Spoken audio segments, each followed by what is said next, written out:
사람의 인연 중 가장 깊고 오래가는 것은 피로 맺어진 가족의 사랑이지요. 하지만 그 사랑조차도 돌보지 않으면 시들고 이해하지 않으면 멀어지기 마련입니다.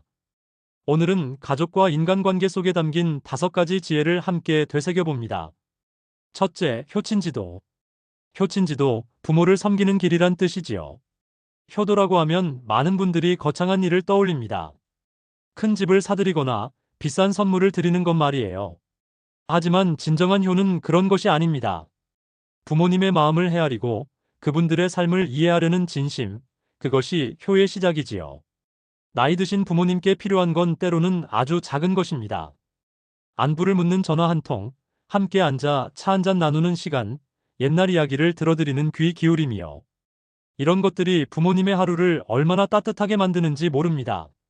부모님은 자식이 잘 되기만 바라십니다. 성공해서 자랑스럽기를 바라는 것이 아니라 그저 건강하고 행복하기를 바라시지요. 그 마음을 아는 것, 그것이 효의 첫걸음입니다. 요즘 세상은 바쁩니다. 모두가 바쁘게 살아가지요. 하지만 그 바쁜 일상 속에서도 부모님을 생각하는 마음만은 잊지 말아야 합니다. 오늘 하루 어땠는지 물어보고 불편한 곳은 없는지 살펴보는 것. 그것이 바로 효예요. 부모님의 말씀에 귀 기울이는 것도 효도입니다. 같은 이야기를 반복하시더라도 화를 내지 않고 다시 들어드리는 것이요. 그것이 얼마나 큰 효도인지 모릅니다. 나이가 들면 기억이 흐릿해지고 같은 말을 되풀이하게 되지요. 하지만 그 속에는 외로움과 관심받고 싶은 마음이 담겨 있습니다. 효는 결국 마음입니다. 큰 것이 아니라 작은 것, 값비싼 것이 아니라 정성스러운 것이요. 그것이 부모님을 진정으로 기쁘게 하는 길이지요. 둘째, 형제유친. 형제유친, 형제 사이에는 친함이 있다는 뜻입니다. 어릴 적 함께 자란 형제자매. 같은 밥을 먹고 같은 이불을 덮고 때로는 싸우기도 하며 자랐지요. 그렇게 자란 형제지만 나이가 들고 각자의 가정을 꾸리면 점점 멀어지기 쉽습니다. 사소한 오해가 쌓입니다.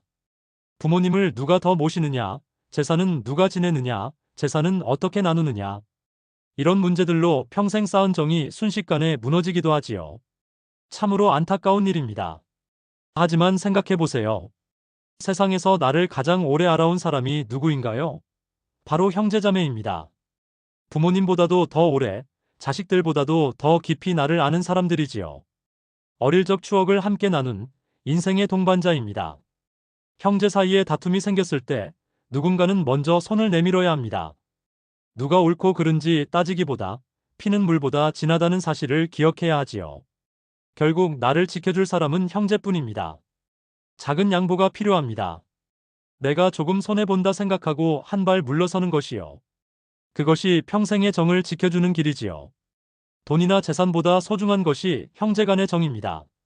나이가 들수록 형제의 소중함을 깨닫게 됩니다. 부모님이 돌아가시고 나면 세상에서 나의 어린 시절을 기억하는 사람은 형제뿐이지요. 함께 웃고 울며 늙어가는 형제, 그들과의 인연을 소중히 여기십시오. 오늘 형제에게 전화 한 통 해보시는 건 어떨까요?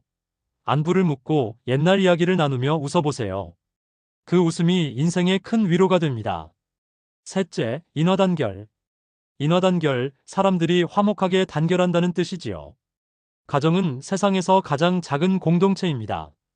동시에 우리가 세상과 맞서는 첫 번째 울타리이기도 하지요.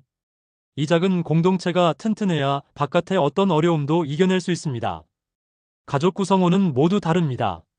성격도 다르고 생각도 다르고 살아온 길도 다르지요. 며느리와 시어머니, 사위와 장인어른, 손자 손녀와 조부모. 각자의 세대가 다르고 경험이 다릅니다. 이 차이를 인정하는 것이 화합의 시작입니다. 내 방식만이 옳다고 고집하지 않는 것이요. 젊은 세대의 새로운 생각도 존중하고 어른의 오랜 경험도 귀담아 듣는 것이지요. 서로의 다름을 인정할 때 비로소 가족은 하나가 됩니다. 한마음이 된 가족은 강합니다. 어려움이 닥쳐도 함께 헤쳐나가지요. 누가 아프면 모두가 아파하고 누가 기쁘면 모두가 기뻐합니다. 이것이 진정한 가족의 모습이에요. 가족의 화합을 위해서는 대화가 필요합니다. 함께 모여 식사하는 시간, 서로의 이야기를 나누는 시간이요. 바쁘다는 핑계로 이런 시간을 소홀히 하면 가족은 점점 흩어집니다. 특히 명절이나 가족 행사는 화합을 다지는 소중한 기회입니다. 비록 준비하느라 힘들고 번거로워도 이런 시간을 통해 가족의 끈은 더욱 단단해지지요. 가족의 화합은 그 어떤 성공, 그 어떤 재산보다 값진 선물입니다. 돈으로 살 수 없는 마음으로만 쌓을 수 있는 보물이에요. 오늘 가족과 함께 따뜻한 시간을 가져보세요. 넷째, 용서화해. 용서화해, 용서하고 화해한다는 뜻입니다.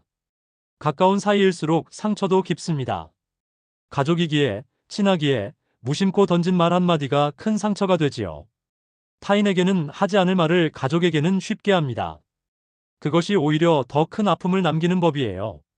평생을 함께 살아온 부부도 서로에게 상처를 줍니다. 부모와 자식 사이에도 오해가 생기고요. 형제간에도 마음의 앙금이 쌓이지요. 이것이 인간관계의 숙명입니다. 하지만 진정한 사랑은 완벽함이 아니라 용서로 완성됩니다.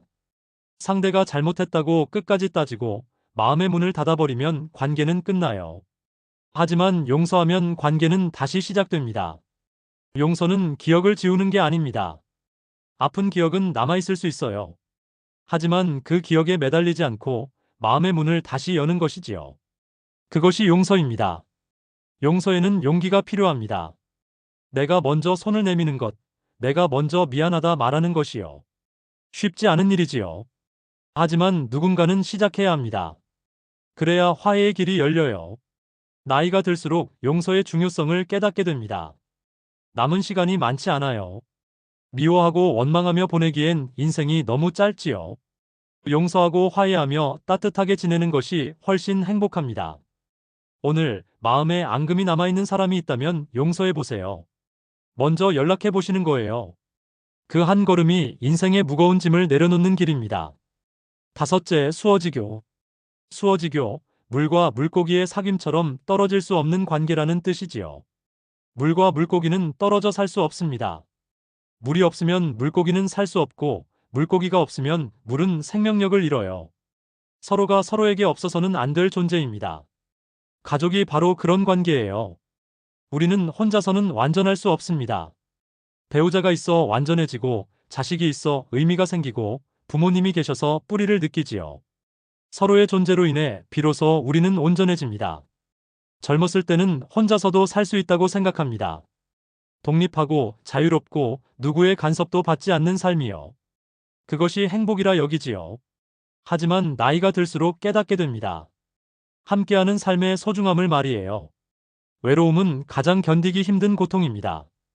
아무리 좋은 집에 살고 아무리 돈이 많아도 함께할 사람이 없으면 행복하지 않아요. 밥을 함께 먹을 사람, 이야기를 나눌 사람, 손을 잡아줄 사람. 그런 사람이 곁에 있다는 것이 가장 큰 복이지요. 가족은 선택할 수 없습니다. 부모도 형제도 자식도 우리가 선택한 것이 아니에요. 하지만 바로 그렇기에 더욱 소중합니다. 운명으로 만난 인연, 끝까지 함께 가야 할 동반자지요. 물고기가 물을 떠나면 죽듯이 우리도 가족을 떠나면 외롭습니다. 서로를 의지하고 서로를 보듬으며 살아가는 것이요. 그것이 진정한 가족의 의미입니다. 오늘 가족의 소중함을 다시 한번 느껴보세요. 당연하게 여겼던 그 존재가 얼마나 귀한지, 함께할 수 있다는 것이 얼마나 감사한 일인지 생각해 보시는 거예요. 에필로그. 가족이란 인생이 끝날 때까지 배우고 돌봐야 하는 사랑의 학교입니다. 완벽한 가족은 없어요. 하지만 서로 이해하고 용서하며 함께 성장하는 가족은 있지요. 오늘 하루 가장 가까운 사람에게 따뜻한 한마디를 건네보세요. 고맙습니다. 사랑합니다. 미안합니다. 그 한마디가 마음의 온도를 바꿔줍니다. 효친지도로 부모님을 공경하고 형제유친으로 형제를 아끼고 인화단결로 가족이 하나 되고 용서화해로 마음의 문을 열고 수어지교처럼 서로 의지하며 살아가세요. 행복한 인생을 사는 가장 확실한 길입니다. 감사합니다.